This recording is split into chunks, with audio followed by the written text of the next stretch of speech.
Welcome to lecture 7। जो हमारा second chapter है मोशन इन स्ट्रेट लाइन, उसके न्यूमेरिकल हम लोग इस लेक्चर में सॉल्व करेंगे। तो जो फर्स्ट न्यूमेरिकल है वो क्या बोल रहा है कि in which of the following examples of motion can the body be considered approximately point object. तो कह रहे हैं कि इनमें से जो नीचे एग्जाम्पल दे रखे हैं उनमें से किस में मैं पॉइंट ऑब्जेक्ट का अप्रोक्सीमेशन लगा सकता हूँ, वो आपको बताना है। सो फर्स्ट एग्जाम्पल है railway carriage moving without jerks between two station.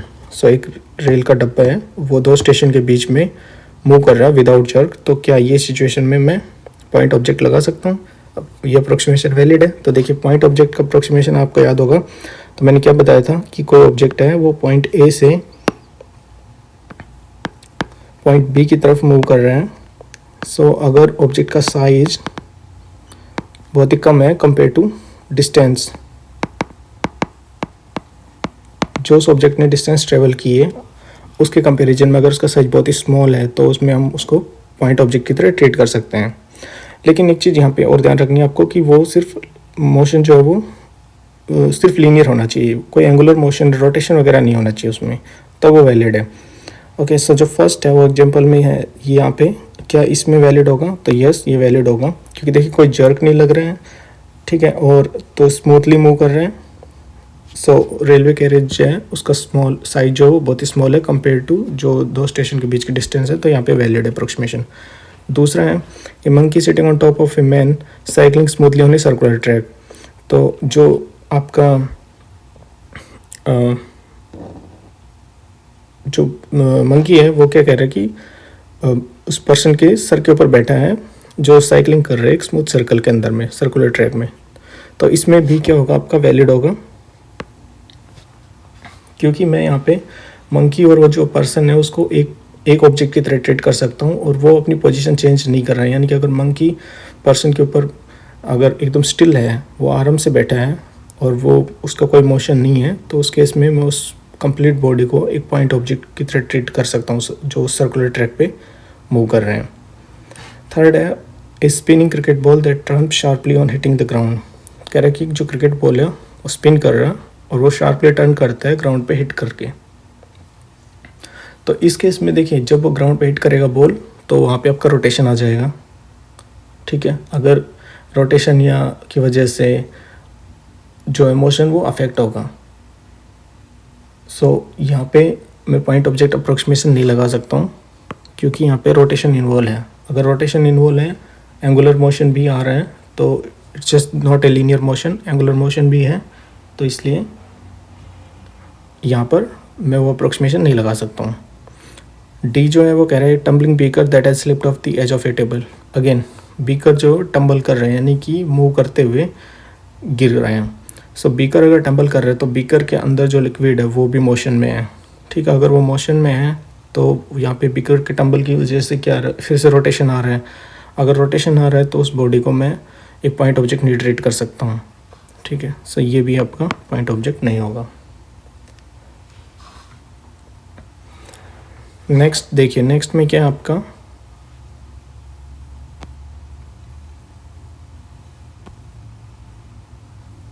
सो ये आप देख सकते हैं।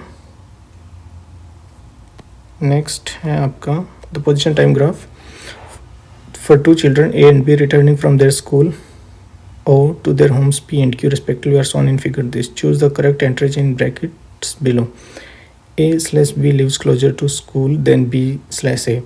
तो कह रहा है कि जो आपके पोजीशन टाइम ग्राफ गिवन है इसमें क्या है, दो बच्चे हैं, ठीक है, A और B दो स्टूडेंट है, वो अपने स्कूल से घर वापस जा रहे हैं और उनके घर है P और Q के ऊपर, ठीक है।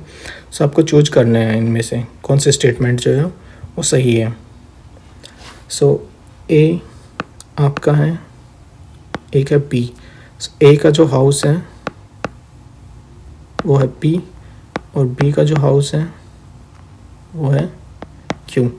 तो कह रहा है कि ए या बी में से कौन सा नज़दीक है, कौन सा नज़दीक रहता है स्कूल के, ठीक है। So A/B lives closer to school than B/A। इनमें से कौन सा स्टेटमेंट करेक्ट है? क्या ए स्कूल के ज़्यादा नज़दीक रहता है देन बी, या फिर बी स्कूल के ज़्यादा नज़दीक रहता है देन ए? तो क्या है, सिंपली हमें देखना है कि कौन सा स्कूल के पास रहता है। तो देखिए स्कूल के पास कौन सा रहता है वो कैसे देखेंगे, तो इसमें दिया हुआ है, ऑलरेडी बोला है कि ओ क्या स्कूल का पोजीशन है।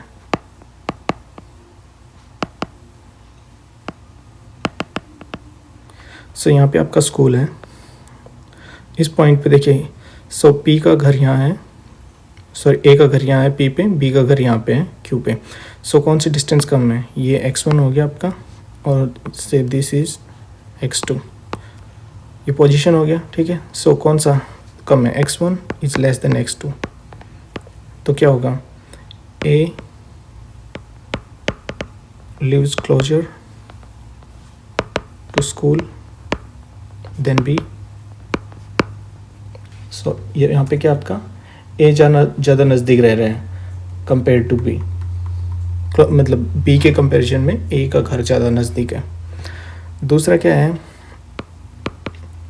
दूसरा बोल रहा है कि A/B starts from school earlier than B/A। तो कह रहा है कि स्कूल से किसने जल्दी स्टार्ट किया, ए ने जल्दी स्टार्ट किया स्कूल से या बी ने जल्दी स्टार्ट किया स्कूल से, ठीक है। तो ये कैसे बताएंगे कि किसने ज़्यादा जल्दी स्टार्ट किया है। देखिए ये सिंपली हम देख सकते हैं टाइम ग्राफ से। अब देखिए टाइम पे बी, देखिए बी यहाँ पे क्या है, बी अपनी पोजीशन चेंज नहीं कर रहे हैं। सो पोजीशन टाइम ग्राफ है, टाइम बढ़ता जा रहा है लेकिन बी की पोजीशन 0 ही है। सो बी अभी तक स्कूल पे है। तो इस इंस्टेंट में अगर मैं देखता हूँ तो इस इंस्टेंट के ऊपर क्या आपका बी अभी भी स्कूल में ही है, लेकिन ए जो है वो ए काफ़ी दूर पहुँच गया है। देखिए यहाँ पे पहुँच गया ए। सो बी अभी भी यहाँ पे देखिए बी 0 दिखा रहा है। सो बी ने पोजीशन चेंज नहीं की है, बी स्कूल में ही है और ए काफ़ी दूर जा चुका है। तो इसका मतलब क्या है, ए ने स्टार्ट किया है स्कूल से पहले, बी तो स्कूल में ही अभी भी। इस पॉइंट पे अगर मैं देखता हूँ तो okay, so I can say A starts from school earlier than B, क्योंकि यहाँ पे सिंपली मैं देख सकता हूँ कि इस पॉइंट के ऊपर इस पर्टिकुलर इंस्टेंट पे देखा जाए तो बी का पोजीशन 0 अभी भी, लेकिन ए नॉन जीरो हो गया। ए का पोजीशन देखिए यहाँ पे है, तो ए ने पोजीशन चेंज कर लिया, बी ने पोजीशन चेंज नहीं किया, बी अभी भी ओ पे ही है क्योंकि एक्स 0 है इस इंस्टेंट पे बी के लिए, लेकिन ए के लिए एक्स 0 नहीं है। तो सिंपली ए अभी स्कूल में है, बी काफ़ी दूर जा चुका है। इसका मतलब मैं बोल सकता हूँ कि A starts from school earlier than B, तो ए पहले शुरू कर रहा है।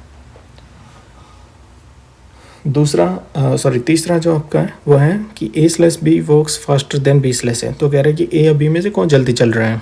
देखिए कौन जल्दी चल रहा है ये कैसे डिटरमिन करेंगे, देखिए ये हम देख सकते हैं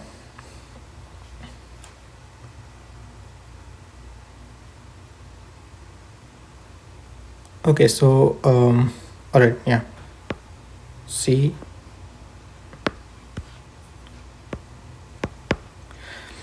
सो देखना है कि कौन जल्दी चल रहा है। तो ये कैसे देखेंगे कौन जल्दी चल रहा है, देखिए ये हम देख सकते हैं इस इंस्टेंट पे। अगर मैं इस इंस्टेंट पे देखता हूँ, इस पॉइंट पे देखिए, इस पर्टिकुलर टाइम पे अगर हम देखते हैं टी प्राइम पे, सो टी प्राइम पे क्या है, ए और बी दोनों सेम पोजीशन पे है, यानी कि हमने देखा जब यहाँ से इस पॉइंट तक थे इस टाइम के ऊपर तो बी स्कूल में ही था, ए यहाँ पहुँच चुका था।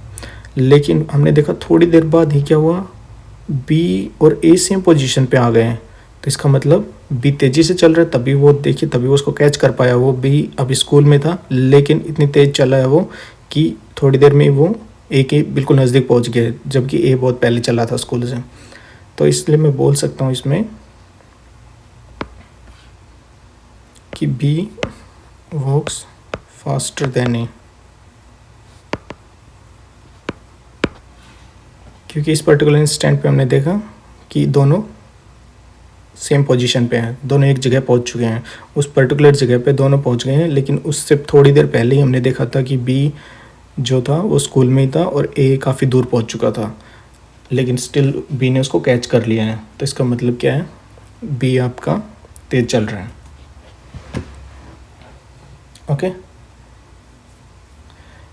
नेक्स्ट है आपका कि A and B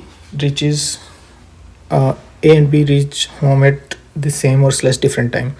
so A और बी जो है वो सेम टाइम पे घर पहुंचेंगे या डिफरेंट टाइम पे घर पहुंचेंगे, तो ये हमें देखना है। तो देखिए, अगर ये देखना है कि ए या बी सेम टाइम पे या डिफरेंट टाइम पे घर पहुंचेंगे तो कैसे देख सकते हैं हम। जब दोनों घर पहुंचे तो उस इंस्टेंट को देख सकते हैं। देखिए, जब क्यू घर पहुंचा है तो टाइम ये है, जब बी जब घर पहुंचा तो टाइम ये था। जब ए घर पहुंचा, ए का घर पी पे, सो ए घर पहुंचा है तो उस टाइम पे टाइम क्या है, ये है। सो देखिए, ये टाइम और ये टाइम डिफरेंट है, तो इसलिए मैं बोल सकता हूँ कि वो डिफरेंट टाइम पे घर पहुंचे हैं। इनफैक्ट देखा जाए तो बी जल्दी पहुंच गया घर, क्योंकि देखिए ये यहाँ पे टाइम क्या है, कम है, और ये ऑलरेडी पहुंच चुका है। लेकिन ए काफ़ी देर बाद पहुंचा, ए इस टाइम पे जाके घर पहुंचा है। ठीक है, सो डिफरेंट टाइम पे जा रहे हैं। अब पूछ रहे थे कि नेक्स्ट में ई में पूछ रहा है A slash B overtakes B slash on the road once और ट्वाइस। सो ए ने बी को ओवरटेक किया, बी ने ए को ओवरटेक किया रोड के ऊपर एक या दो बार, वो आपको बताने हैं। तो देखिए, इस पॉइंट पे क्रॉस कर रहे थे दोनों। इस पॉइंट पे क्या था, इस पॉइंट से पहले देखा जाए तो बी का जो ट्रेजेक्ट्री था वो कम था। देखिए, मैं इसको एक बार इरेज कर देता हूँ, आपको ठीक से समझ आ जाएगा। ताकि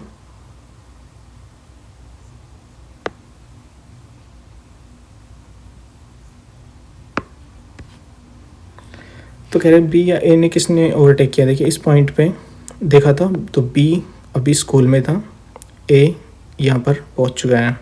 फिर हमने देखा इस मोमेंट पे बी और ए दोनों सेम पॉइंट पे। फिर हमने देखा इस पॉइंट पे बी घर पहुँच चुका है और ये ए इस पॉइंट पे घर पहुँचा है।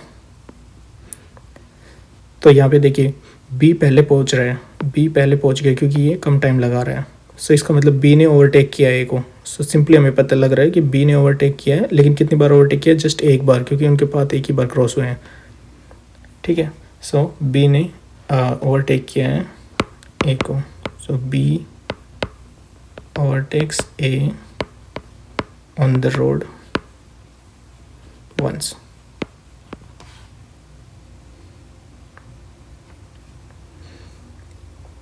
ओके,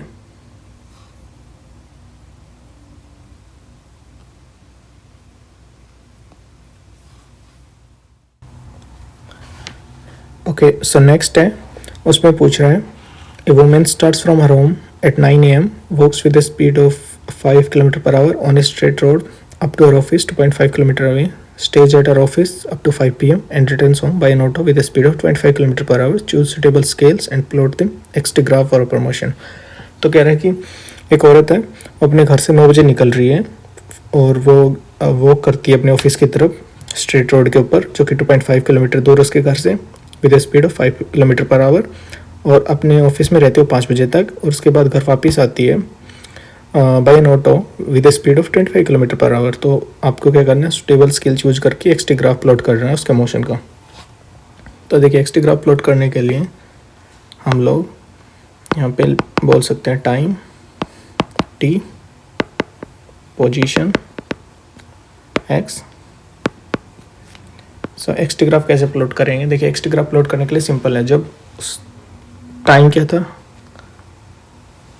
टाइम जब 9 AM था, सो लेट्स से ये 9 AM था इस पॉइंट के ऊपर, तब वो अपने घर पे थी, तो उसकी पोजीशन हो गई 0। ओके, उसके बाद क्या किया,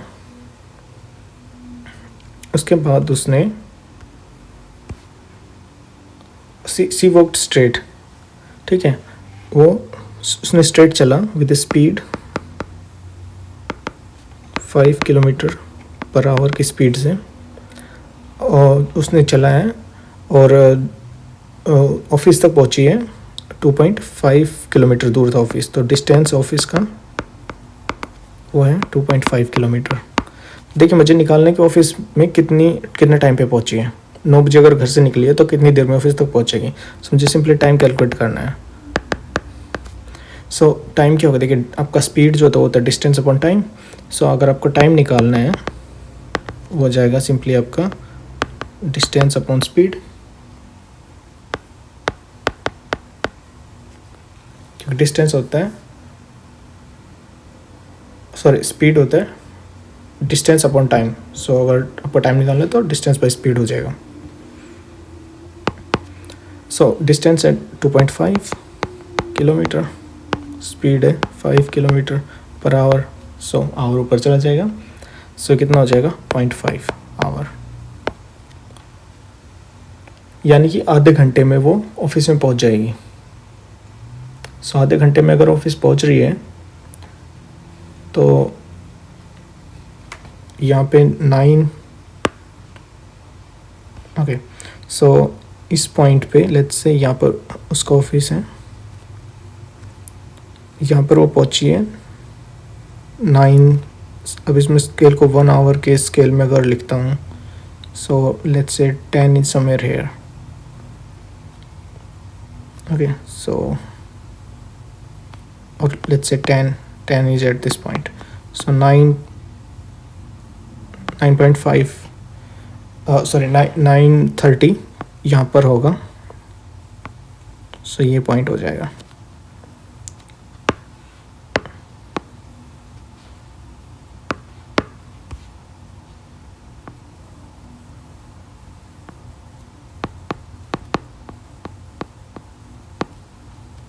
सो ये 9:30 हो गया। सो यहाँ पर वो पहुँच गई है। उसके बाद क्या कह रहे हैं, उसके बाद कह रहे हैं कि वो अपने ऑफिस पे रहते 5 बजे तक, तो यानी कि 5 PM तो देखिए काफ़ी देर बाद होगा। सो लेट्स से 5 PM, क्योंकि स्केल मैंने ठीक से नहीं प्लॉट किया है, सो क्योंकि काफ़ी दूर तक जाना पड़ेगा, तो इसलिए मैं मान लेता हूँ कि 5 PM कुछ यहाँ पर होता है। सो 5 PM पे भी वो क्या है, अपने ऑफिस में ही है। सो ऑफिस में है तो अगेन वो इस पॉइंट पे है, ठीक है। सो उसका ग्राफ प्लॉट करेंगे तो यहाँ से स्ट्रेट लाइन फिर यहाँ तक है। तो उसने स्टार्ट किया 9:30 AM, यानी कि मैंने देखा हाफ एन आवर लगता उसको। सो हाफ एन आवर में वो यहाँ पहुँच गई है। सो 9:30 पे ऑफिस पहुँची है। सो ये जो डिस्टेंस है ये 2.5 किलोमीटर,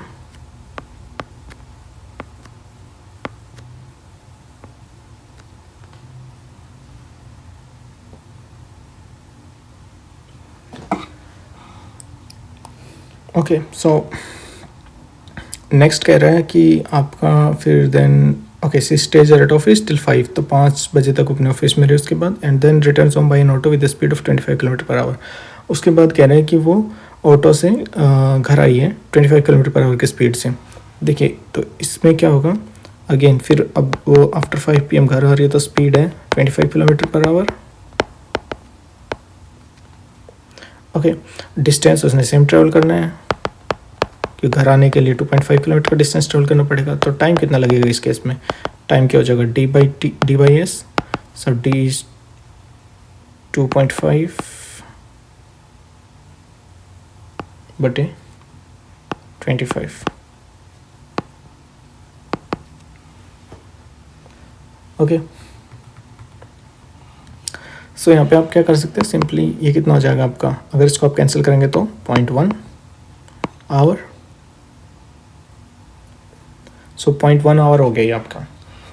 तो इसका मतलब है 0.1 आवर दैट मीन्स 0.1 इंटू 60, अगर मैं मिनट्स की बात करूँ 6 मिनट। 6 मिनट में वो वापस घर पहुंच जा रही है। सो घर पहुंचेगी 6 मिनट में। सो यहाँ पे हो गया 5 PM। सो 5 PM हुआ तो 5, 6 कुछ यहाँ पर होगा इस पॉइंट पे, let's say this point is 5, 6 PM।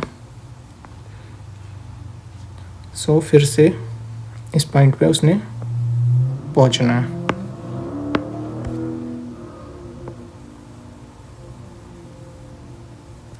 सो ये उसका एक्स्ट्रा ग्राफ हो जाएगा। सो उसने घर से स्टार्ट किया, ऑफिस पहुंची, ऑफिस में रही, तो इसलिए कांस्टेंट है, आपका एक्सचेंज नहीं होगा उस टाइम इंटरवल में। और उसके बाद ऑफिस गई है, तो फिर ऑफिस से घर आई है, तो वापस से आपका जो x 0 हो जाएगा, कि घर उसका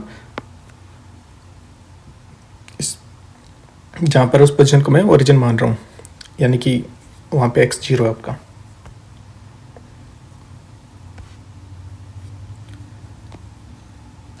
यहाँ पे यानी कि घर वापस आई है, तो यहाँ पे आपका हो जाएगा। ये इसका एक्स टी ग्राफ हो जाएगा। नेक्स्ट है आपका, नेक्स्ट में कह रहा है कि a drunkard walking in a narrow lane takes 5 step back forward and 3 step backward, if followed by 5 step forward and 3 step backward, and so on. Each step is 1 meter long and requires 1 second. Plot the xt graph of each motion. Determine graphically and otherwise how long the drunkard takes to fall in a pit 30 meter away from the start. तो बोल रहा है कि आपका जो एक drunkard है, जो शराबी है, वो चल रहा है एक नैरो लेन के अंदर चल रहा है। वो 5 स्टेप्स फॉरवर्ड डायरेक्शन में चलता है, यानी कि 5 कदम आगे चलता है, फिर 3 कदम पीछे चलता है। ठीक है, उसके बाद फिर से 5 कदम आगे जा रहा है, 3 कदम पीछे चल रहा है। इस तरीके से वो चलता है कि 5 कदम आगे, फिर 3 कदम पीछे, फिर 5 कदम आगे, 3 कदम पीछे। और कह रहे हैं कि जो हर एक स्टेप है वो 1 मीटर लंबा लेता है वो, और उसको कवर करने में वो 1 सेकंड लगाता है। ठीक है, तो आपको प्लॉट करना है उसके मोशन का एक्स टी ग्राफ, और फिर आपको बताना है, तो ग्राफिकली या कैसे भी आपको बताना है कि वो जो शराबी है उसको कितना टाइम लगेगा एक गड्ढे में गिरने के लिए, जो कि 13 मीटर दूर है स्टार्टिंग पॉइंट से। स्टार्टिंग पॉइंट से 13 मीटर दूरी पे जो गड्ढा है उसमें गिरने में वो कितना टाइम लगाएगा। तो देखिए, इसमें आपको एक्स टी ग्राफ प्लॉट करना है। फिर से हम लोग स्टार्ट कर सकते हैं।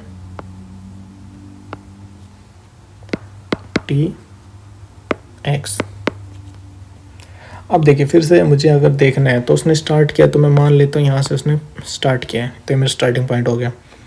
देन मुझे पता है फॉरवर्ड में 5 स्टेप्स हैं, बैकवर्ड में 3 स्टेप हैं। ठीक है, तो ईच स्टेप 1 मीटर लॉन्ग और टी लगाते हैं 1 सेकेंड। तो एक स्टेप को जो 1 मीटर का है उसको कवर करने में 1 सेकेंड लगा रहा है वो। तो उसको कितना उसका पहले तो आपको टाइम पोजीशन टाइम ग्राफ बताओ, और फिर कह रहा है कि वो गड्ढे में गिरने में कितना टाइम लगाएगा, जो कि 13 मीटर दूर है घर से।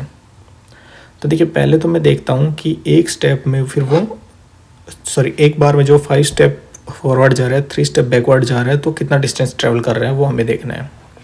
ठीक है, तो देखिए इसको कैसे देख सकता हूँ। आपको पता है अगर पोजीशन टाइम ग्राफ प्लॉट करना है तो कैसे होगा, मैं इसको स्टेप्स में लिख लेता हूँ।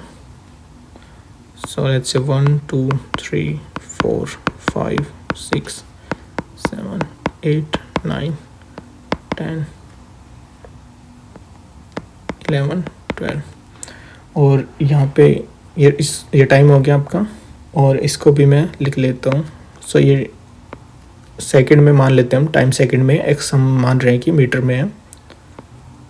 2 3 5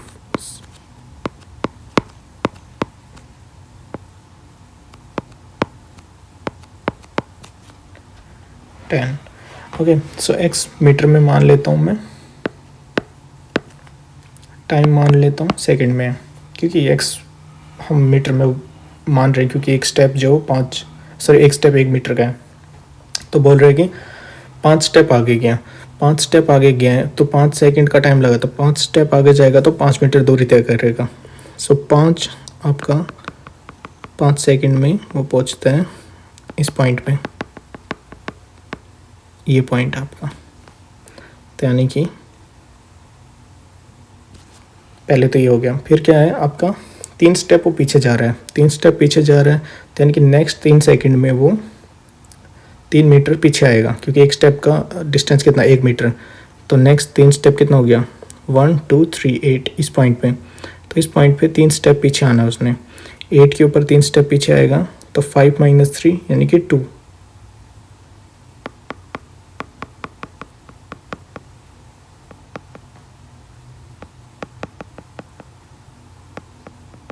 यानी कि ये पॉइंट, तो इस पॉइंट पे पहुंच जाएगा वो।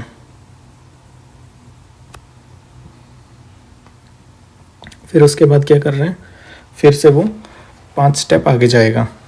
ठीक है, यहाँ से 5 स्टेप आगे जाएगा तो 5 सेकंड में, सो 13। सो ये हो गया आपका 1 2 3 4 5। Alright, and then 2 + 5 would be 7।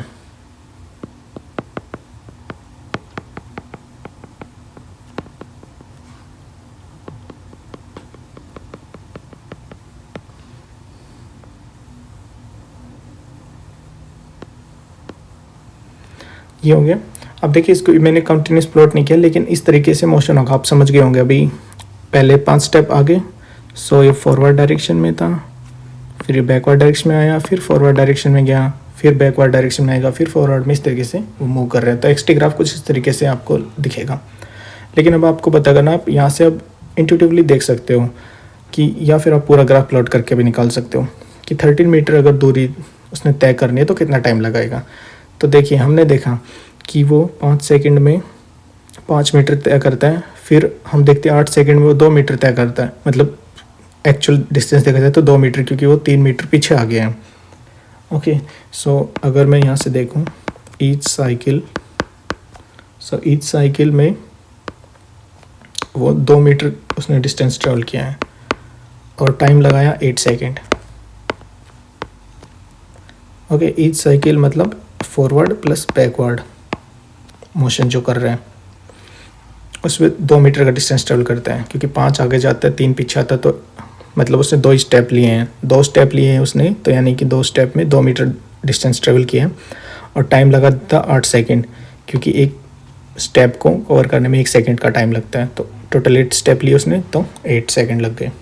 Okay, तो मैं यहाँ से देख सकता हूँ कि पहले साइकिल में 2 मीटर डिस्टेंस ट्रेवल किया, 8 सेकंड लगा दिया, टाइम 8 सेकंड हो गया। नेक्स्ट फिर से वो क्या करेगा, फिर 2 मीटर डिस्टेंस ट्रेवल करेगा, तो टोटल 4 हो जाएगा। टाइम कितना हो जाएगा, फिर से 8 + 8 16 सेकंड टाइम हो जाएगा वहाँ पे। फिर उसके बाद क्या होगा, फिर हम देख सकते हैं, फिर से वो क्या करेगा, फिर से 2 मीटर डिस्टेंस ट्रैवल करेगा उससे अगले साइकिल में। सो नेक्स्ट साइकिल में वो ट्रैवल करेगा 6 मीटर और टाइम हो जाएगा फिर से 16 + 8 वुड बी 24 सेकेंड। सो यहाँ पे मैं ईच साइकिल ये, सो मैं इसको बोलता हूँ फर्स्ट साइकिल है, सेकंड साइकिल, थर्ड साइकिल। ठीक है, तो 3 साइकिल ऐसे उसने लिए हैं, तो 3 साइकिल में वो पहुँचा है, 6 मीटर उसने टोटल डिस्टेंस ट्रेवल किया और 24 सेकेंड हो गया है। फिर फोर्थ साइकिल में फिर से 2 मीटर जाएगा, तो 6 to 8 मीटर हो जाएगा और टाइम जो हो जाएगा वो कितना हो जाएगा, 24 + 8 32 सेकेंड से फोर्थ साइकिल हो गया। ठीक है, लेकिन यहाँ पे एक ट्रिक है। यहाँ पे अगर देखा जाए तो अभी हमने देखा कि डिस्टेंस 8 मीटर ही ट्रेवल किया उसने और टाइम 32 सेकेंड हो चुका है ऑलरेडी, और मुझे बताना है 13 मीटर के लिए। लेकिन आप अगर ध्यान से देखें इसमें, सो अभी अगर मैं नेक्स्ट स्टेप लेता हूँ, ओके, सो नेक्स्ट स्टेप देखा जाएगा तो अगर ऐसे सोचे इसी साइकिल में चलते जाएंगे तब लगेगा कि 10 मीटर डिस्टेंस ट्रेवल कर लेगा और टी हो जाएगा 40 सेकेंड। लेकिन वो सही नहीं होगा, क्योंकि देखिए 8 मीटर पहुंच चुका है ऑलरेडी। 8 मीटर के बाद क्या होगा, वो 5 मीटर फॉरवर्ड डायरेक्शन में जाएगा। सो 5 फॉरवर्ड में जाएगा, सो ये ना करके वो 5 फॉरवर्ड में जाएगा। सो ईच साइकिल में 8 + 5, हमें तो सिर्फ बताना है वो 13 कब पहुंचा है, हमें नहीं बताना है कि वो वापस आया फिर फाइनली कितना पहुंचा। सो 8 + 5 वुड बी 13 मीटर। सो ये सिर्फ फॉरवर्ड स्टेप लिए उसने अब इस केस में 5 स्टेप। सो टाइम कितना लग जाएगा 32 + 5 37 सेकेंड। सो देखिए 13 मीटर पहुंच गया वो, तो चार बार तो ऐसे चला है वो, फॉरवर्ड बैकवर्ड। ओके, फिर 4 बार ऐसे फॉरवर्ड बैकवर्ड चलने के बाद 5वें बार में सिर्फ उसको 5 मीटर फॉरवर्ड चलना पड़ा है। तो 8 + 5 13 हो गया, 30 मीटर पहुंच गया। अब वो उधर ही क्या हो गया, उधर ही गिर गया 13 मीटर पे। सो उसको टोटल कितना टाइम लगा उसको वहाँ तक पहुँचने में, 37 सेकेंड लगे हैं। तो ये हमारा आंसर हो जाएगा।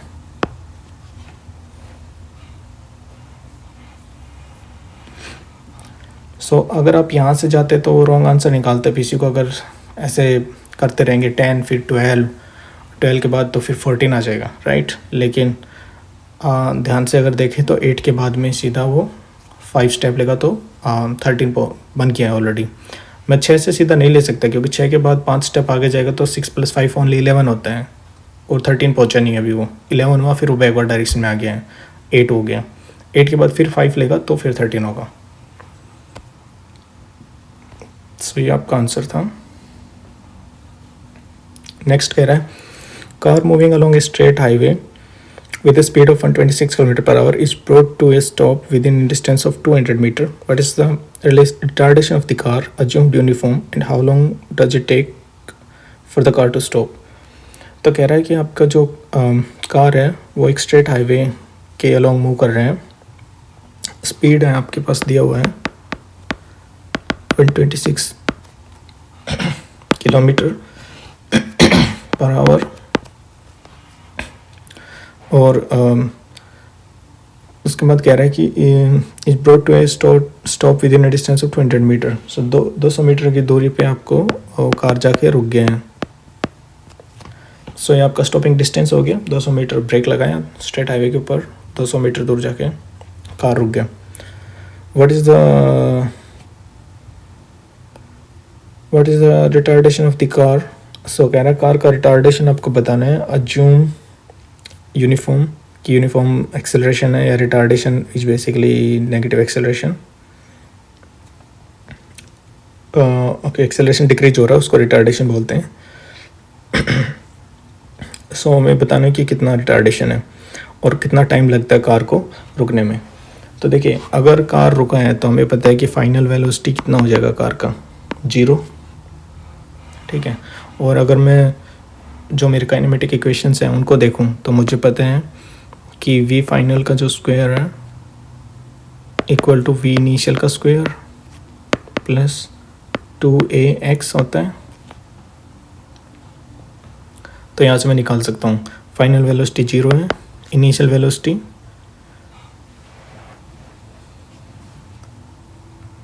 इनिशियल वेलोसिटी आपका 126 दिया हुआ है। ओके, सो 126 km/h। ओके, सो ये आप ध्यान रखेंगे, इसके यूनिट में बाद में पुट करता हूँ km/h से उसको मीटर वगैरह में कन्वर्ट करने के लिए। सो 126 स्क्वायर प्लस 2ax, 2a आपको बताना है कितना है, x जो है आपको पता है 200 मीटर है। सो यहाँ से मैं निकाल सकता हूँ a वुड बी -126 km/h है, ये ध्यान रखेंगे, इसका स्क्वायर डिवाइड बाई 2 × 200। सो मैं यहाँ से लिख सकता हूँ a इज -126। देखिए km/h से मीटर/सेकंड के लिए 5/18 होता है, डिवाइड बाई 2 × 200। सो इसको मैं लिख सकता हूँ -126 × 126 × 5/18 × 5/18 डिवाइड बाई 400। तो जब आप इसको सोल्व करेंगे तो आपका जो आंसर आएगा वो आ जाएगा -3.06 मीटर/सेकंड²। सो रिटार्डेशन आपको बताना है, तो रिटार्डेशन हो जाएगा 3.06 मीटर/सेकंड², बिकॉज नेगेटिव वैल्यू ऑलरेडी बता रहा है कि वो रिटार्डेशन है। सो नेगेटिव रखने की ज़रूरत नहीं है। सो आपका रिटार्डेशन हो गया 3.06 मीटर/सेकंड²।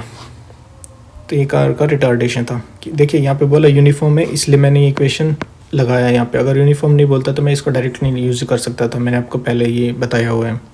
काइनेमेटिक इक्वेशंस जो है वो तभी वैलिड है जब आपका यूनिफॉर्म जो है एक्सेलरेशन होगा। सो एक्सेलरेशन, यहाँ पे रिटार्डेशन की बात हो रही है, that means there is a negative acceleration.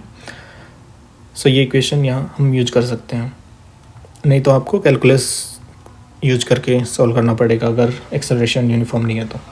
Next पूछ रहा था इसी में कि how long does it takes for the car to stop. Car को रुकने में कितना टाइम लगेगा। कार को रुकने में कितना टाइम लगेगा वो कैसे फाइंड करेंगे। देखिए कार को रुकने में कितना टाइम लगेगा वो मैं देख सकता हूँ। मुझे पता है कि फाइनल वेलोसिटी कार का क्या हो गया, 0 है। So again I know from kinematic equation v final equal to v initial plus 80। So v final मुझे पता है 0 है। v इनिशियल कितना है, v initial 126 okay kilometre per our plus a into T.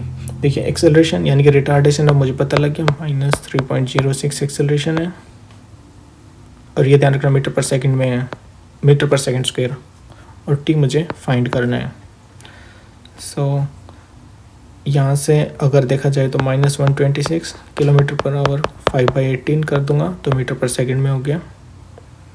This equal to -3.06 into t. So t हो जाएगा आपका 126 into 5/18 divide by 3.06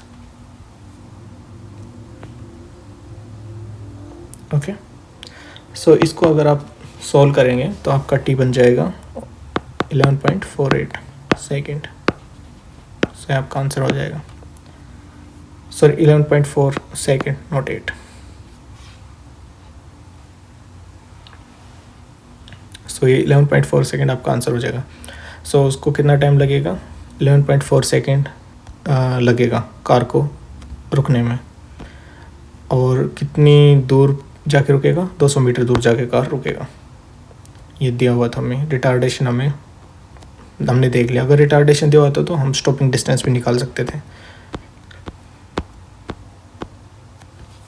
okay so next है आपका 2.6। इसमें बोल रहा है कि a player throws a ball upward with an initial speed of 29.4 metre per second. What is the direction of acceleration during the upward motion of the ball. ठीक है, तो पहले क्या कह रहे हैं कि एक प्लेयर है, बॉल को अपवर्ड डायरेक्शन में थ्रो करता है with an initial speed of 29.4 metre per second. फिर आपको बताना है कि उसमें what is the direction of acceleration, acceleration का डायरेक्शन क्या होगा during the upward motion of the ball. Ball के अपवर्ड मोशन में एक्सेलरेशन का डायरेक्शन क्या होगा। तो आपको पता है, देखिए एक प्लेयर ने बॉल को थ्रो किया ऊपर के डायरेक्शन में। जब बॉल को ऊपर थ्रो कर रहे हैं सो उस केस में क्या है, आपको एक्सेलरेशन बताना है। एक्सेलरेशन क्या आपको पता है कि हमेशा जी एक्ट करेगा, जी एक्ट्स ऑलवेज डाउनवर्ड। सो जी हमेशा नीचे के डायरेक्शन में लग रहा है। सो एक्सेलरेशन आपका क्या, एक्सेलरेशन ड्यू टू ग्रेविटी है, वो हमेशा नीचे के डायरेक्शन में लग रहा है। सो एक्सेलरेशन क्या हो जाएगा इसका, एक्सेलरेशन का डायरेक्शन हो जाएगा नेगेटिव, और आई कैन से वर्टिकली डाउनवर्ड।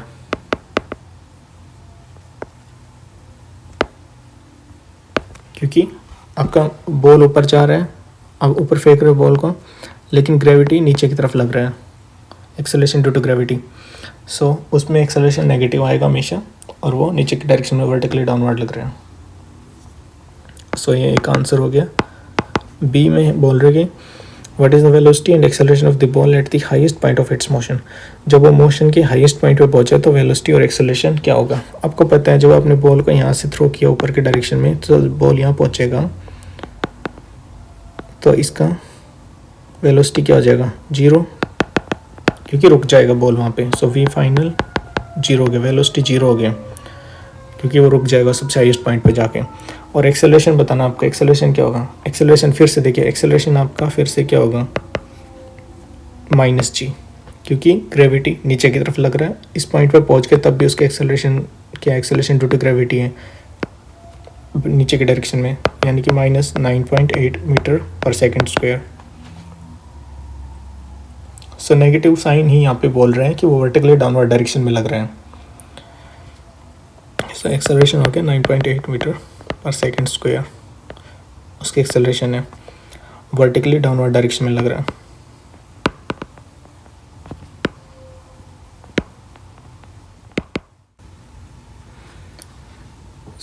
ओके, सो सी में बोल रहे हैं कि choose x equal to 0 and t equal to 0 to be the location and time of the ball at its highest point, vertically downward direction to be the positive direction of x axis and give the sign of position, velocity and acceleration of the ball during its upward and downward motion.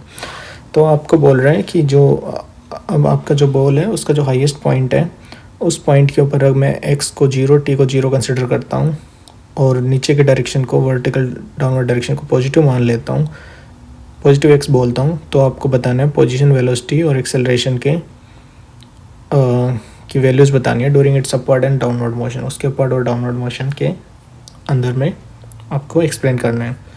So let's say देखिए, आपने ball throw किया या ball पहुँचा, इस position को कह रहे हैं, इस को x0 t0 इसको मान रहे हैं।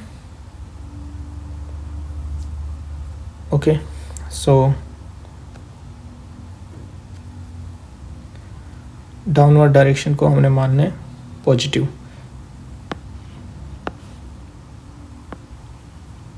सो यहाँ से मैंने बॉल को थ्रो किया था लेट्स से, और यहाँ पे बॉल पहुँचा है। सो ये ओरिजिन हो गया, तो इधर पे पॉजिटिव मानना है, इसमें नेगेटिव मानना है पोजीशन को। सो देखिए, मैंने जब थ्रो किया उस केस में क्या वेलोसिटी क्या होगा आपका, x final minus x initial divide by t final minus t initial. अब कौन पॉजिटिव है कौन नेगेटिव है वो यहाँ से देख सकते हैं। ओके, सो देखिए इस डायरेक्शन में हमें क्या है, आपका वेलोसिटी क्या होगा। देखिए फाइनल पॉइंट यहाँ से ऊपर जा रहा है, हालांकि ये पॉजिटिव डायरेक्शन है लेकिन फाइनल वैल्यू कम होगी, इनिशियल वैल्यू ज़्यादा है। सो फॉर एग्जांपल फाइनल आपका है 3 मीटर, इनिशियल था आपका 10 मीटर, क्योंकि आपने यहाँ से स्टार्ट किया था और वो यहाँ पे पहुँचा मान लीजिए इस केस में, इन दैट केस, और फिर T final minus T initial. So ये आपका पॉजिटिव क्वांटिटी है, ये नेगेटिव हो गया। सो वेलोसिटी नेगेटिव आ जाएगा आपका।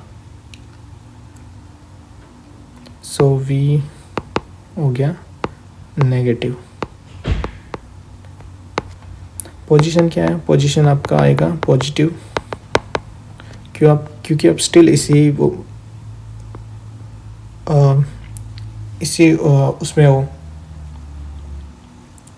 इसी क्वाड्रेंट में हो जहाँ पे आपका x पॉजिटिव है और t भी पॉजिटिव है। सो एक्स टी पॉजिटिव क्वाड्रेंट है ये, तो इसमें पोजीशन पॉजिटिव हो गया। फिर आपका एक्सेलरेशन, देखिए acceleration due to gravity downward direction में लगेगा, और हमने देखा कि डाउनवर्ड डायरेक्शन को हमने पॉजिटिव माना है, ठीक है। सो इस केस में ये हमारा एक्सेलरेशन पॉजिटिव हो जाएगा। फिर उसके बाद बोल रहे हैं, ये था हमारा अपवर्ड मोशन के लिए हम बात कर रहे थे। अगर मैं डाउनवर्ड मोशन को देखूँगा, डाउनवर्ड मोशन में क्या होगा, देखिए जब बॉल को थ्रो कर दिया, यहाँ पॉइंट पे पहुँच गया, उसके बाद वो नीचे आएगा, उस केस में फिर से आपका एक्सेलरेशन नीचे की तरफ लग रहा है लेकिन नीचे की डायरेक्शन पॉजिटिव है। सो एक्सेलरेशन पॉजिटिव हो जाएगा। व्हाट वेलोसिटी, सो देखिए वेलोसिटी के लिए क्या करेंगे, फिर से x final minus x initial, आप देख सकते हो t final minus t initial. So देखिए नीचे आ रहा है तो यानी कि x बढ़ता जा रहा है, क्योंकि इस पॉइंट के ऊपर x की वैल्यू ज़्यादा होगी। फॉर एग्जांपल यहाँ से फेंका है तो भी हम बोल सकते हैं कि इस पॉइंट पे x का वैल्यू ज़्यादा है, यानी कि फिर से वही अगर ऊपर वाला एग्जांपल देखें, so x final 10 x initial 3 metre divide by t final minus t initial, positive हो हमेशा, तो ये पॉजिटिव आ गया। सो वेलोसिटी पॉजिटिव हो जाएगा, और आपका जो पोजीशन है वो भी क्या होगा, पॉजिटिव होगा। सो पोजीशन आपका यानी कि पॉजिटिव डायरेक्शन मोशन है, positive velocity with positive acceleration. Downward direction को देखेंगे तो, और अपवर्ड डायरेक्शन को देखें, जब बॉल थ्रो किया जा रहा है उस केस में एक्सेलरेशन पॉजिटिव, पोजीशन पॉजिटिव लेकिन वेलोसिटी नेगेटिव। तो ये सिनेरियो है जब मैं मानता हूँ हाईएस्ट पॉइंट वाली पोजीशन, यानी कि ये यहाँ पर x 0 है और डाउनवर्ड डायरेक्शन पॉजिटिव है।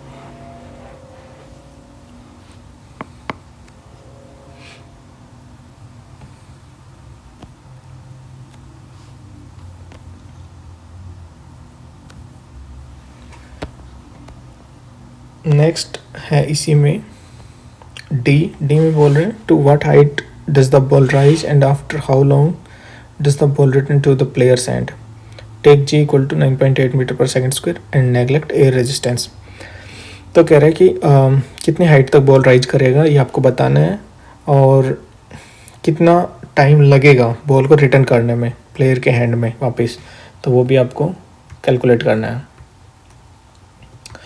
तो देखिए ये तो मैंने अभी किया, ये सी पॉइंट के लिए था सिर्फ ये कन्वेंशन, लेकिन हमारा जो नॉर्मल कन्वेंशन है वो क्या बोलता है, नॉर्मल कन्वेंशन कहते हैं कि अपवर्ड डायरेक्शन को लेना है पॉजिटिव, डाउनवर्ड डायरेक्शन को लेना है नेगेटिव। ओके, सो उस कन्वेंशन में, क्योंकि क्वेश्चन में वही कन्वेंशन लगाना है, वो तो जस्ट उस पॉइंट के लिए हमने डिफरेंट कन्वेंशन लिया है। तो इस केस में हमें बताना है कितना टाइम लगेगा और कितना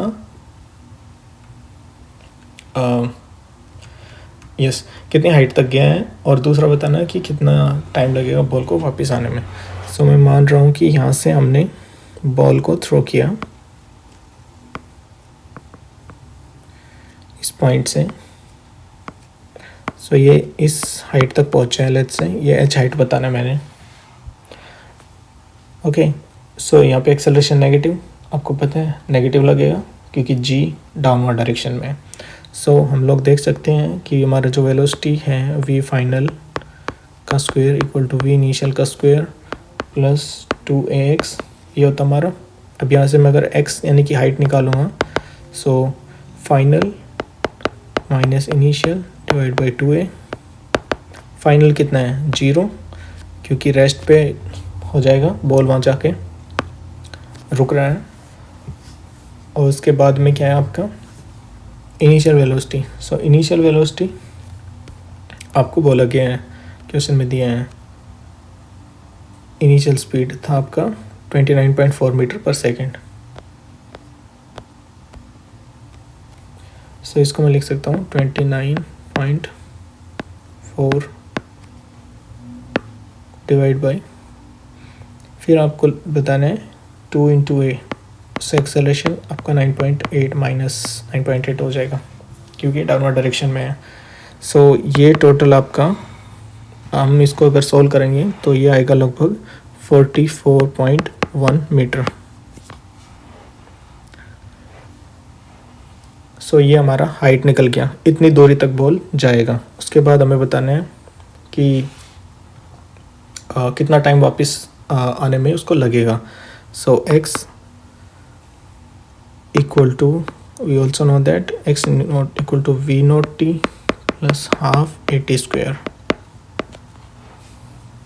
सो टाइम, क्योंकि टाइम सिर्फ दो इक्वेशन में रिलेटेड है, एक तो ये वाला इक्वेशन से निकाल सकते हैं, एक है आपका v final equal to v nought plus 80, उस इक्वेशन से निकाल सकते हैं।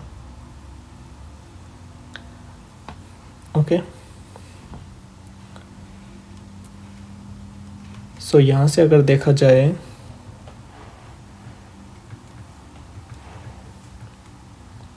तो देखिए आपको पता है कि इस पर्टिकुलर केस के लिए मैं देख सकता हूँ, देखिए मैंने आपको बताया था कि दो तरीके से हम लोग सॉल्व कर सकते हैं, एक आप अपवर्ड और डाउनवर्ड दोनों मोशन को कंसिडर करें, एक आप टोटल मोशन को ही कंसिडर कर लीजिए।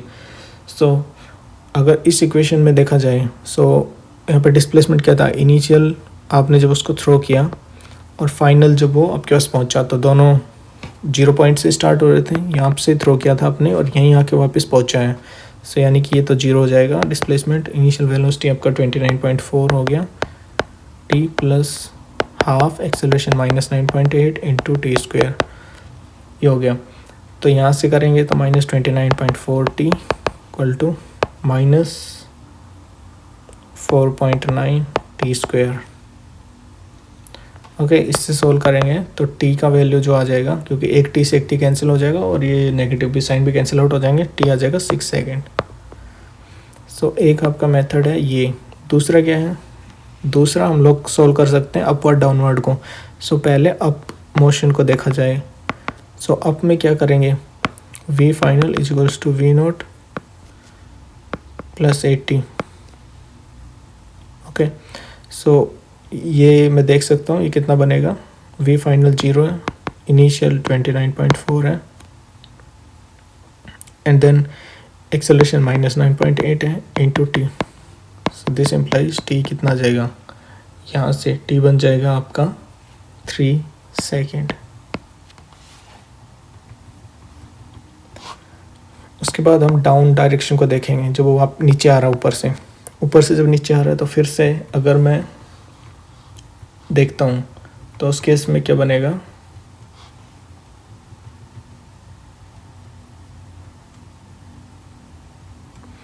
देखिए उस केस के लिए क्या है, जब नीचे आ रहा है उस केस में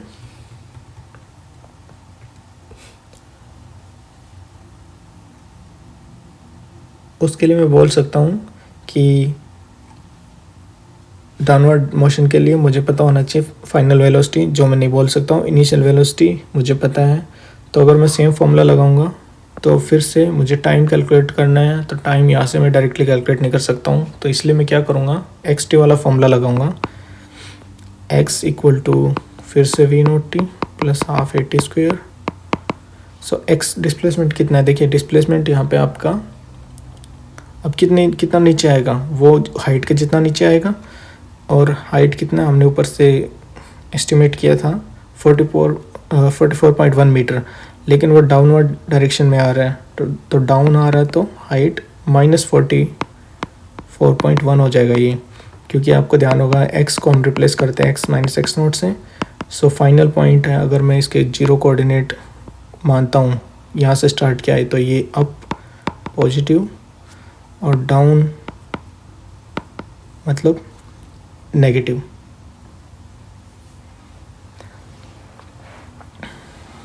ठीक है, सो मैं यहाँ से स्टार्ट किया मैंने।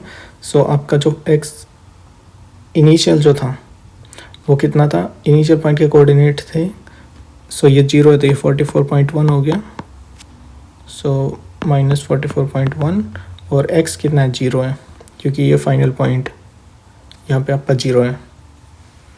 ओके, सो माइनस, इसलिए -44.1 V note T, V naught आप इनिशियल वेलोसिटी रेस्ट से स्टार्ट किया डाउनवर्ड मोशन में 0 plus half acceleration is -9.8 into T square. So इधर से अगर मैं सॉल्व करूँगा इसको, सो टी स्क्वेयर का वैल्यू जो आएगा वो आएगा 9। This implies T equal to 3 second. So up जाने में लगा फिर से मुझे 3 सेकेंड, डाउन आने में 3 सेकेंड, टोटल 9 सेकेंड।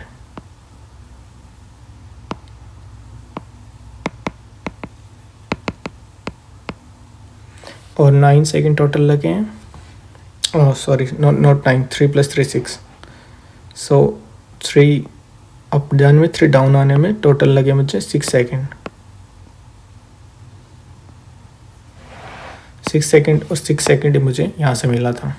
तो या तो आप ओवरऑल यूज कर सकते हैं, ओवरऑल कितना डिस्प्लेसमेंट हुआ वो तरीका यूज कर सकते हैं, या आप इंडिविजुअल अप डाउन को निकाल के देख सकते हैं, दोनों को ऐड करके, दोनों सेम आंसर देंगे आपको। उसके बाद है हमारा नेक्स्ट,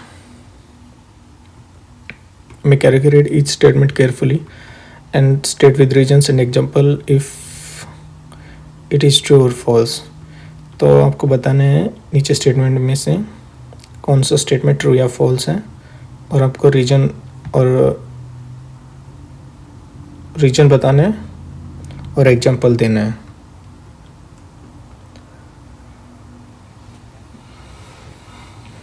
सो पहला है आपका ए पार्टिकल इन वन डायमेंशन। आपको बताना है कि कौन सा ट्रू या फॉल्स है। पार्टिकल इन वन डायमेंशन पहला है a with 0 speed at an instant में have non zero acceleration at that instant. तो कह रहा है कि इन स्टेटमेंट में से कौन सा स्टेटमेंट ट्रू या फॉल्स है, और आपको रीजन देना है विद एग्जांपल के साथ में। हम देख रहे हैं particle in one dimensional motion. So उसमें उस केस में zero speed at an instant में have non zero acceleration at an instant. कह रहा है कि अगर स्पीड जीरो है किसी इंस्टेंट पे तो क्या एक्सेलरेशन नॉन जीरो हो सकता है? ये ट्रू है या फॉल्स है, ये आपको बताना है। तो देखिए, स्पीड आपका जीरो है लेकिन एक्सेलरेशन आपका नॉन जीरो हो सकता है, तो ये पॉसिबल उस इंस्टेंट पे? तो ये पॉसिबल है, क्योंकि एक्सेलरेशन आपका जो है वो होता है dv/dt, change in velocity with respect to time. So velocity time के साथ दो तरीके से चेंज हो सकती है, या तो मैग्नीट्यूड चेंज हो या डायरेक्शन चेंज हो। सो अगर वेलोसिटी का डायरेक्शन चेंज हो रहा है तो भी हम लोग क्या कहेंगे, एक्सेलरेशन है। So it's about change in velocity, not about absolute value of velocity. So velocity के एब्सोल्यूट वैल्यू के बारे में नहीं है, चेंज के बारे में है, राइट। सो ये ट्रू है। स्पीड जीरो हो सकती है लेकिन उस केस में आपका नॉन जीरो एक्सेलरेशन होगा, ये पॉसिबल है। एग्जांपल हमने ऊपर देखा, अभी एक बॉल को थ्रो किया, इस पॉइंट से ऊपर बॉल गया, इस पॉइंट पे क्या है, वेलोसिटी जीरो है लेकिन एक्सेलरेशन तो तब भी लग रहा था ना इस पे, -g मैक्स हाइट।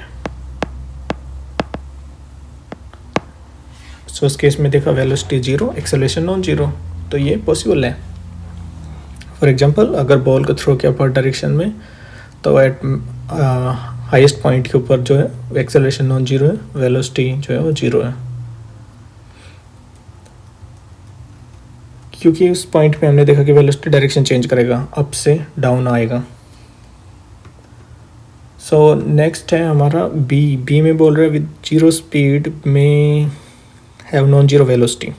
कह रहा है कि क्या ऐसा पॉसिबल है कि स्पीड जीरो हो और वेलोसिटी नॉन जीरो हो?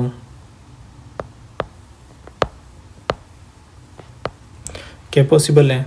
तो ये पॉसिबल नहीं है, ये फॉल्स है।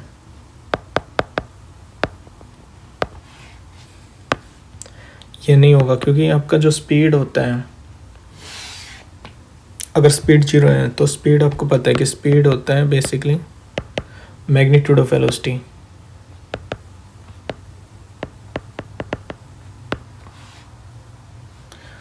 सो अगर आपका मैग्नीट्यूड ऑफ वेलोसिटी स्पीड को बता रहा है, स्पीड जीरो है तो आपका वेलोसिटी भी क्या है, जीरो है, ठीक है। सो क्योंकि मैग्नीट्यूड जीरो हो गया तो वेलोसिटी भी जीरो होगा। सो जीरो स्पीड मतलब zero velocity.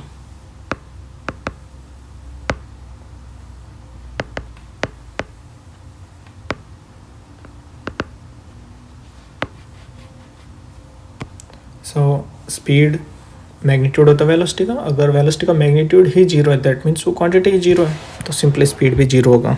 Sorry, speed zero है तो वेलोसिटी भी जीरो ही होगा, वो नॉन जीरो नहीं हो सकता। से फॉल्स स्टेटमेंट है। सी आपका है with constant speed must have zero acceleration. कह रहा है कांस्टेंट स्पीड होगा तो वो आपका एक्सेलरेशन जीरो होगा, ठीक है। सो स्पीड देखिए, आपको पता है कि स्पीड कांस्टेंट है।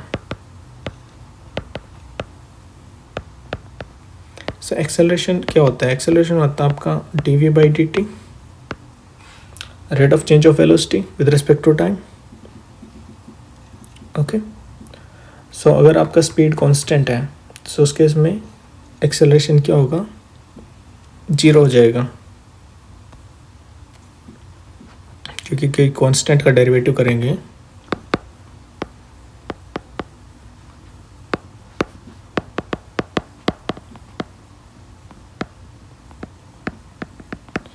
सो कांस्टेंट का डेरिवेटिव जीरो आता है, तो ट्रू है। सो आपका वेलोसिटी कांस्टेंट है तो एक्सेलरेशन उस केस में जीरो होगा।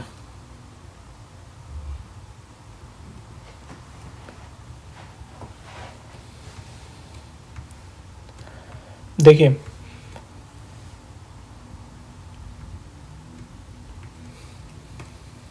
अगर आपका वेलोसिटी का सिर्फ साइन चेंज हुआ है और मतलब वेलोसिटी में मैग्नीट्यूड कांस्टेंट है लेकिन साइन चेंज हुआ है सिर्फ, उसका मतलब क्या, पार्टिकल रिबाउंड किया इंस्टेंटेनियसली उसी स्पीड के साथ में, और उसका मतलब है कि आपका वहाँ पे इनफाइनाइट एक्सेलरेशन है जो कि फिजिकली पॉसिबल नहीं है। ओके, सो इसलिए क्या है, अगर स्पीड कांस्टेंट है तो एक्सेलरेशन भी वहाँ पे 0 होगा।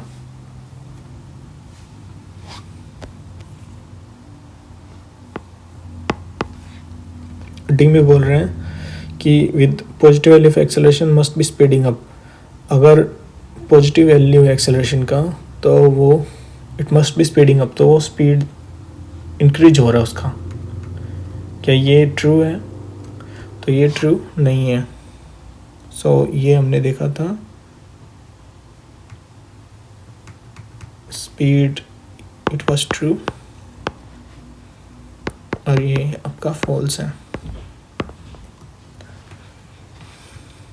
क्योंकि देखिए ए क्या है, पॉजिटिव,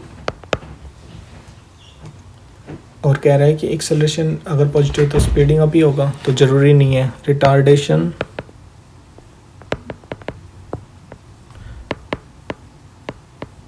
हो रहा है उसके अंदर, रिटार्डेशन हो रहा है, दैट मीन्स आपका एक्सेलरेशन पॉजिटिव है, एक्सेलरेशन कम हो रहा है।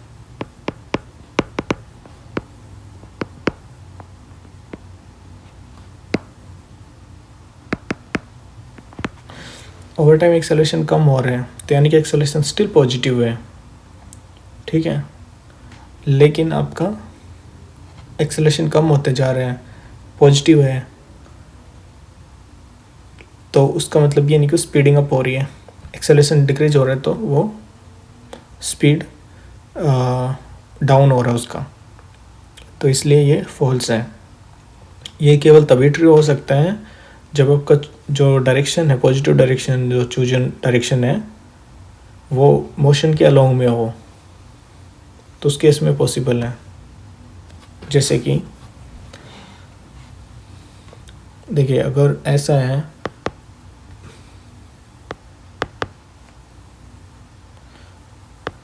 पोजीशन पॉजिटिव डायरेक्शन में है, हम ऐसा मान रहे हैं पॉजिटिव डायरेक्शन पोजीशन है और पॉजिटिव डायरेक्शन में ही एक्सेलरेशन है, तब तो स्पीड अप होगा।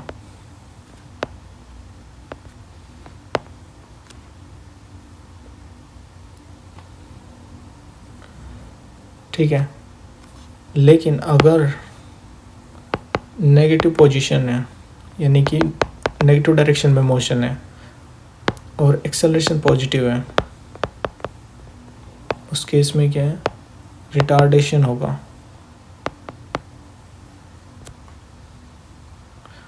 और कह सकते हैं वेलोसिटी भी।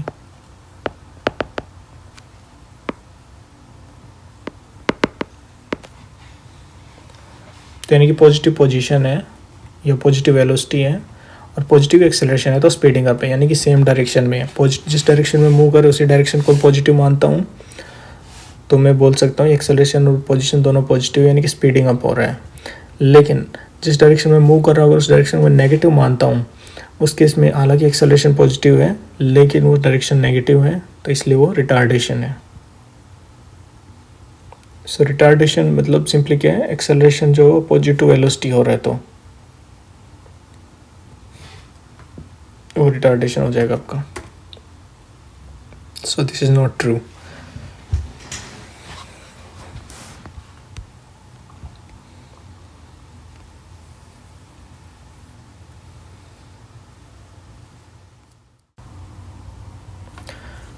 देखिए नेक्स्ट में कह रहा है, ball is dropped from a height of 90 metre on a floor, at each collision with the floor the ball loses 1/10 of its speed, plot the speed time graph of its motion between t equal to 0 and 12 second.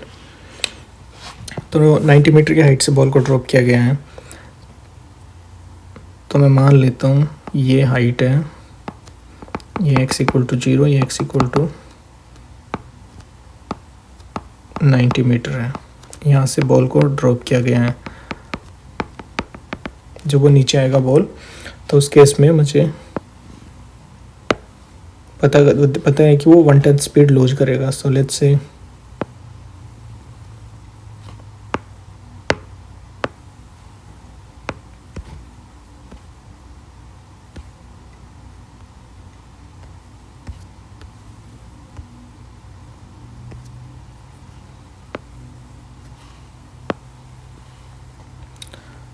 Time speed.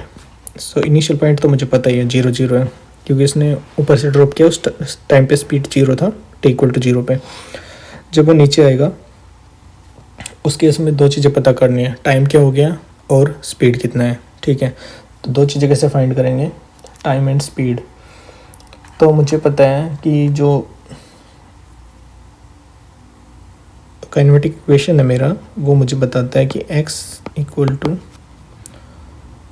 v0 t + ½ at². देखिए position कितना और distance कितना travel करेगा. Distance होगा x - x0, यानी कि x जो मैंने बोला आपको, इस केस में जो इनिशियल पोजीशन जो इस पॉइंट से ड्रॉप किया वो 0 नहीं है, तो मैं x को रिप्लेस कर सकता हूँ x फाइनल - x इनिशियल से. तो यानी कि x फाइनल ग्राउंड पे पहुँच रहा है 0, x इनिशियल 90 मीटर ऊपर था. तो यानी कि ये हो गया -90 = v0 0 है इनिशियल स्पीड + ½ क्योंकि इसको ऊपर से ड्रॉप किया उस टाइम वो रेस्ट में था. एक at² एक्सेलरेशन -gt², क्योंकि सिर्फ एक्सेलरेशन ड्यू टू ग्रेविटी लगेगा, -g हो गया. अभी ये हो गया -90 = -g को मैं ले लेता हूँ 10. ठीक है, थोड़ा सॉल्यूशन सिंपल हो जाएगा. सही हो गया आपका 180/10. So this is 18. So this implies t = √18, यानी कि t = आपका हो गया 4.24 सेकेंड. सो ये आपका टाइम निकल गया. दूसरा आपको पता करना है आपका final speed. So final speed आपको पता है कि v final = v0 + 80 होता है. v final initial velocity 0, acceleration is -10, t is 4.24. सो यहाँ से आ गया 42.4 मीटर पर सेकेंड नेगेटिव. सो v फाइनल नेगेटिव है, जब वो सिर्फ डायरेक्शन बता रहे हैं कि नीचे की डायरेक्शन में वो नेगेटिव है. तो इसलिए स्पीड वहाँ पे हो गया. मैग्नीट्यूड को देखा जाए क्योंकि हम स्पीड की बात कर रहे हैं. सो 42.4. सो और टाइम है 4.24. सो यानी कि 4.24 सेकेंड कुछ यहाँ हुआ होगा. ये 0 है तो उस केस में स्पीड आपका है 42.4.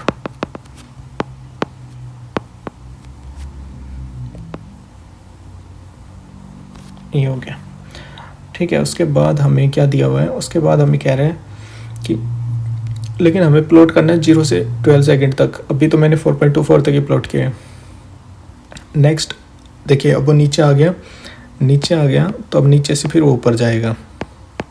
नीचे से ऊपर जाएगा तो हमें पता है कि अभी उसका जो स्पीड है, इनिशियल स्पीड, वो क्या है, वो बोला गया है कि जो इनिशियल स्पीड जिस स्पीड से नीचे आया उसका 1/10 लूज कर देगा. जिस स्पीड से नीचे आया वो हमारा कितना था, 42.4 मीटर है, 42.4 मीटर. सो इसका लूज कर देगा 10%.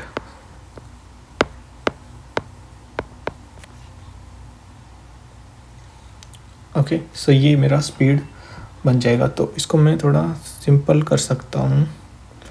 लेट्स कॉल दिस स्पीड जो फर्स्ट केस से आया था, इसको मैं बोल देता हूँ v prime, which is 42.4 metre per second. So v0 को मैं समझ सकता हूँ. v0 होगा v प्राइम और इसका 1/10 लूज करना है, यानी कि 9/10 v प्राइम. ये मेरा v0 इनिशियल स्पीड इस केस के लिए बन जाएगा. ओके, सो इस केस के लिए मेरा इनिशियल स्पीड ये आ गया है. अभी मुझे देखना है कि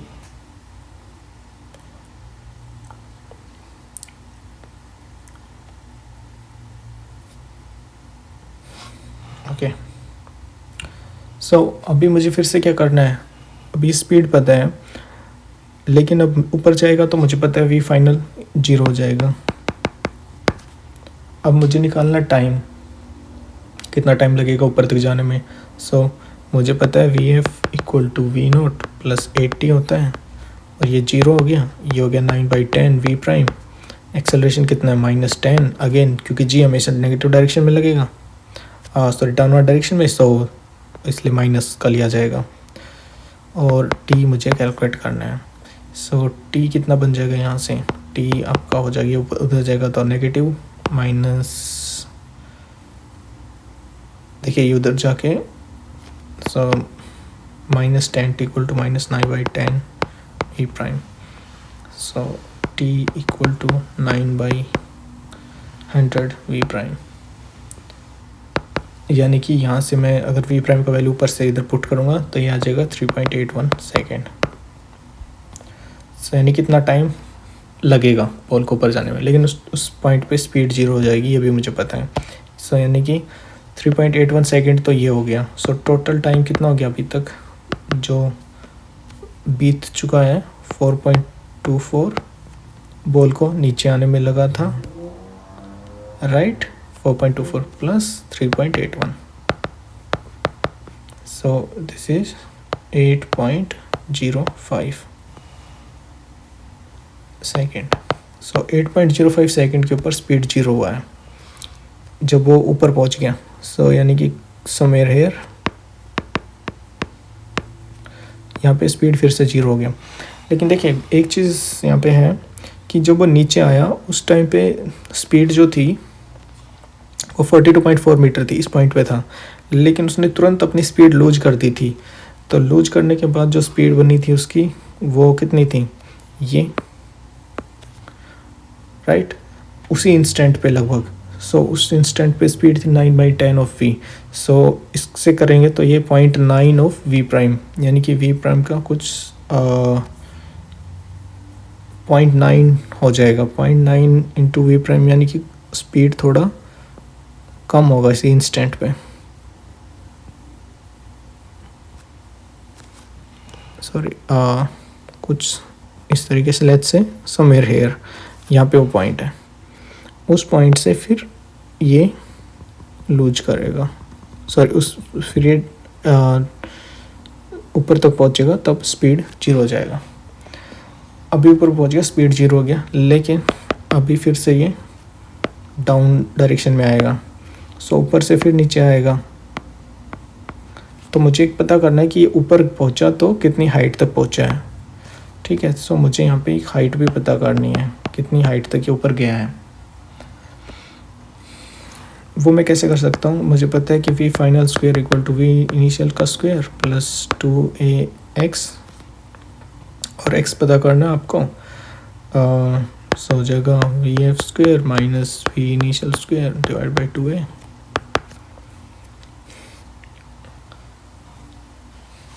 ओके, सो अब लोग हम यहाँ से देख सकते हैं कि वी एफ मेरा जो था फाइनल वो 0 था, और initial so 0 minus initial v nought 9/10 v prime whole square divide by 2 into acceleration is -10। So यहाँ से अगर मैं x को निकालूंगा, सो ये मैं सॉल्व करूँगा इसको, तो ये आ जाएगा लगभग 72.8 मीटर, यानी इतनी हाइट तक वो पहुँचा है। सो यानी कि जब यहाँ से मैं ड्रॉप कर रहा हूँ, सॉरी ऊपर से फिर ये नीचे आएगा, तो यानी कि ये हाइट अब कितना है, 72.4 मीटर है, जो कि इनिशियली 90 मीटर था। देखिए 90 मीटर से ऊपर से ड्रॉप किया था, लेकिन एक बार बाउंस किया, नीचे आया, फिर से ऊपर गया, तो सिर्फ ये 72.4 मीटर तक पहुँचा है। फिर उसके बाद फिर से नीचे लेके आना हमने, इसने फिर से नीचे आएगा ये, अब फिर से नीचे आएगा। इस केस में देखिए, इस केस में मैं फिर से निकाल सकता हूँ, आप चेक कर लेंगे। इस केस में फिर से हम टाइम निकालेंगे, तो वो हमारा टी आ जाएगा 3.81 सेकेंड, क्योंकि हमें पता है कि x equal to x nought, sorry x equal to v nought t plus half a t square.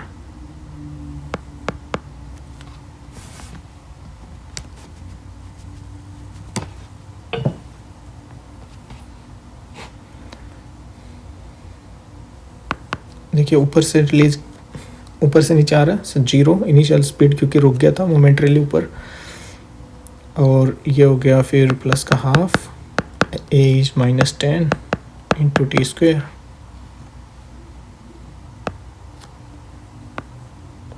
और x देखिए x कितना है आपको पता है, नीचे आ रहा है तो माइनस का 72.4 हो जाएगा, क्योंकि आप ऐसे भी देख सकते हैं x माइनस एक्स नॉट, तो x final minus initial, final 0, initial था 72.4 मीटर, सो माइनस का 72.4 मीटर हो गया। अब यहाँ से हम लोग t को एस्टिमेट कर सकते हैं, सो ये आप सॉल्व करेंगे तो t 3.81 सेकेंड आएगा। तो यानी कि हमें पता है टोटल टाइम कितना हो गया, अभी तक टोटल टाइम कितना हो चुका है, 4.24 प्लस 3.81 प्लस 3.81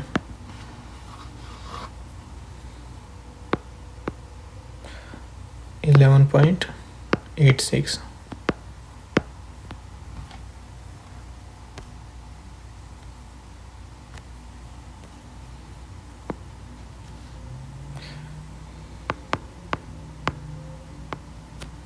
सो ये आपका टोटल टाइम हो गया। सो इस पॉइंट के ऊपर जब आया है 11.86 सेकेंड जब हो गया, उस टाइम पे उसका स्पीड क्या था, ठीक है। सो स्पीड क्या होगा जब नीचे आएगा तब, वो आपको एस्टिमेट करना है। ओके, सो स्पीड आपको पता है v final equal to v initial plus 80। So देखिए इनिशियल स्पीड 0, नीचे आ रहा है -10, टाइम कितना लगा 3.81 सेकेंड, ये टाइम लगा था नीचे आने में। सो वी फाइनल हो गया, सो वी फाइनल कितना हो गया -38.1 मीटर पर सेकेंड, यानी कि स्पीड कितना हो गया 38.1 मीटर पर सेकेंड।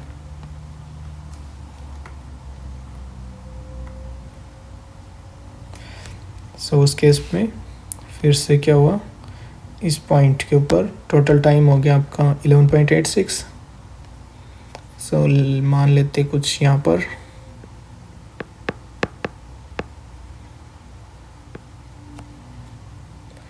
इस पे स्पीड कितना बना 38.1।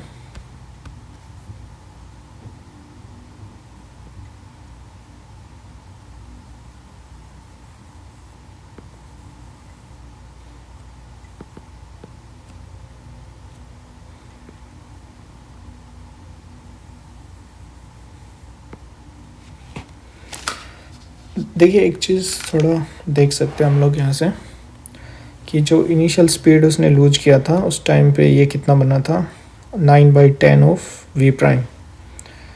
Okay, so 9/10 of v prime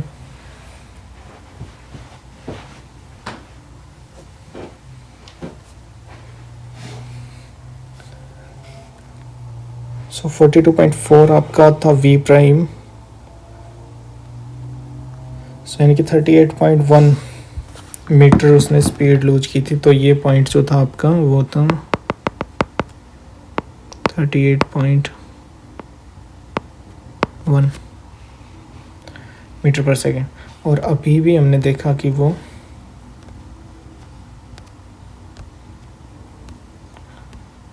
38.1 metre तक पहुंचा है, यानी किसी पॉइंट तक वो पहुंचा है, ठीक है। लेकिन फिर से वो अपना स्पीड जो है लूज करेगा। सो इस पॉइंट के बाद फिर से वो अपना 1/10 स्पीड लूज करेगा। सो 38.16 का 9/10 निकालेंगे, सो 34.33 आ जाएगा, सो 34, सो लगभग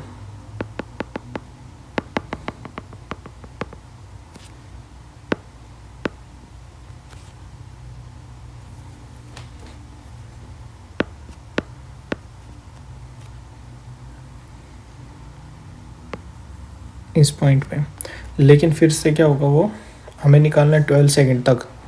सो आप इसके बाद फिर से थोड़ा आगे देख सकते हैं 12 सेकंड तक वो कहाँ जाएगा। ठीक है, 12 सेकंड तक आप टाइम एस्टिमेट करेंगे, सॉरी 12 सेकंड माइनस 11.86 तो आपको टाइम मिल गया। उस टाइम इंटरवल में अब ये नीचे आ चुका है, नीचे आने के बाद कितनी ऊपर तक जाएगा और उस उतनी ऊपर तक जाने में उसकी कितनी हाइट कितनी वेलोसिटी मिलेगी, तो वो आप फाइनल स्पीड एक निकाल लेंगे और फिर आप देख सकते हैं कि वो कितनी पॉइंट तक नीचे आएगा। सो 12 समवेयर हेयर, तो यहाँ पे वो कितना नीचे तक आएगा, तो ये उसका वेलोसिटी टाइम ग्राफ हो जाएगा, उसका स्पीड टाइम ग्राफ हो जाएगा। नेक्स्ट आपका जिसमें बोल रहे हैं कि explain clearly with example the distinction between magnitude of displacement sometime called distance over interval of time and the total length of path covered by particle over the same interval। तो कह रहा है आपको डिस्प्लेसमेंट और distance के बीच में फ़र्क करना है। ठीक है, तो आपको पता ही है कि डिस्टेंस और डिस्प्लेसमेंट दो डिफरेंट क्वांटिटीज़ है। सो कोई भी पॉइंट पार्टिकल या ऑब्जेक्ट ए से बी तक मूव कर रहे हैं, सो हो सकता है वो इस तरीके से उधर पहुँचे हैं, तो उसका डिस्प्लेसमेंट अगर देखा जाएगा तो डिस्प्लेसमेंट यहाँ पे जो शॉर्टेस्ट डिस्टेंस होगी इनके बीच में वो उसका डिस्प्लेसमेंट रहा होगा, और ये उसने डिस्टेंस ट्रेवल की है, तो ये उसने टोटल एक्चुअल पाथ कवर किया है। सो एक्चुअल पाथ उसने इतना कवर किया है, लेकिन ए से बी तक पहुंचने में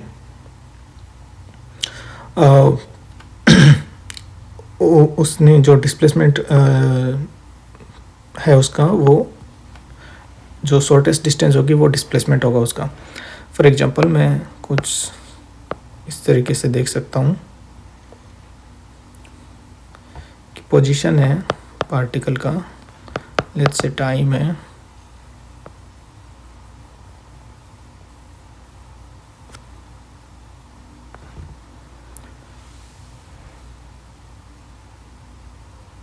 सो इसमें देखें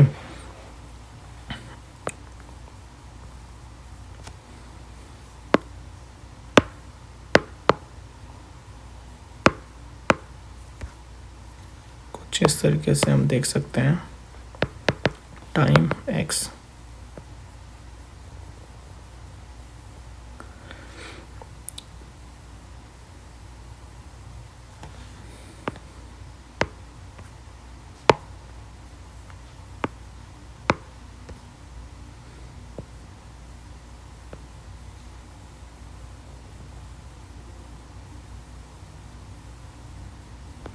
कुछ ऐसे हम मान लेते हैं।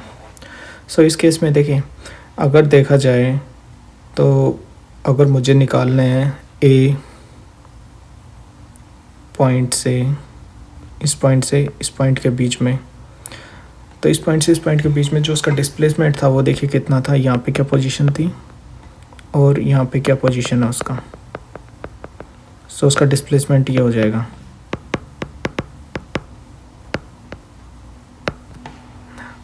जबकि उसने जो पाथ कवर किया है वो ये है, उसने लेंथ ज़्यादा ट्रेवल की है हमें दिख रहा है, लेकिन उसका जो डिस्प्लेसमेंट आया वो बहुत ही कम आया, वो सिर्फ इतना है। ओके, सो ये रेड से जो मैंने डिनोट किया ये उसका डिस्टेंस है या टोटल पाथ लेंथ जो उसने कवर किया है, तो दोनों डिफरेंट चीज़ें हैं। ओके, सो उसके बाद पूछ रहे बी में magnitude of average velocity over an interval of time and average speed over the same interval. Okay, तो ये भी पता है आपको जो आपको पता है कि एवरेज जो वेलोसिटी है वो होती है, जो एवरेज वेलोसिटी है वो मैग्नीट्यूड एवरेज वेलोसिटी का किसी इंटरवल में वो एवरेज स्पीड के इक्वल होता है, लेकिन वो हमेशा ज़रूरी नहीं है।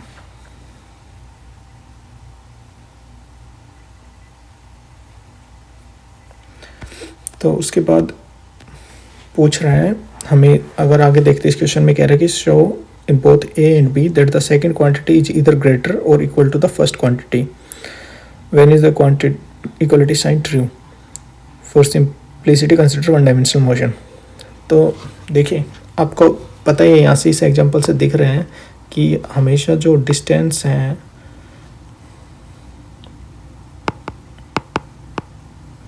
ऑलवेज ग्रेटर होगा या इक्वल होगा डिस्प्लेसमेंट के। अब इस केस में देखा कि हमारा डिस्टेंस था वो ज़्यादा था डिस्प्लेसमेंट को, तो वही पूछ रहा था कि इन सब में शो करना है कि जो सेकंड क्वांटिटी है वो या तो बड़ी है या इक्वल है फर्स्ट के। तो ये तो एक से तो क्लियर होगा डिस्प्लेसमेंट डिस्टेंस से हमें कि second quantity will always be greater than और इक्वल टू डिस्टेंस, क्योंकि शॉर्टेस्ट डिस्प्लेसमेंट खुद ही एक शॉर्टेस्ट डिस्टेंस है उन पॉइंट के बीच में। सो अगर पार्टिकल डायरेक्टली ऐसे भी ट्रैवल कर रहे हैं, अगर वो यही पाथ लेता इधर जाने के लिए तो डिस्प्लेसमेंट और डिस्टेंस सेम हो जाते हैं, लेकिन अगर उसने बड़ा पाथ चूज किया तो डिस्टेंस ज़्यादा हो गया। नेक्स्ट है magnitude of average velocity over that interval of time and average speed of over that interval of time.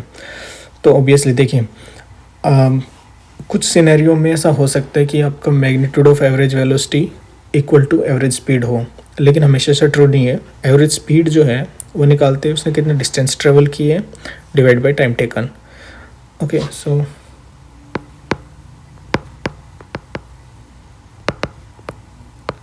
Distance travelled by time taken. Okay, और एवरेज वेलोसिटी ये होता है आपका डिस्प्लेसमेंट अपॉन टाइम टेकन। तो आपको पता है सिंपली कि हमेशा डिस्टेंस बड़ी होती है और डिस्प्लेसमेंट जो है तो उसके इक्वल होगा या उससे छोटा ही होगा। तो सिंपलाइज वी कैन डायरेक्टली से कि आपका जो एवरेज स्पीड है will always greater than equal to average velocity का मैग्नीट्यूड, क्योंकि डायरेक्टली पता है अगर फॉर्मूले में रखेंगे तो देखिए डिस्टेंस ट्रेवल्ड हमेशा ज़्यादा होता है, ऊपर से क्लियर है, तो इसलिए ये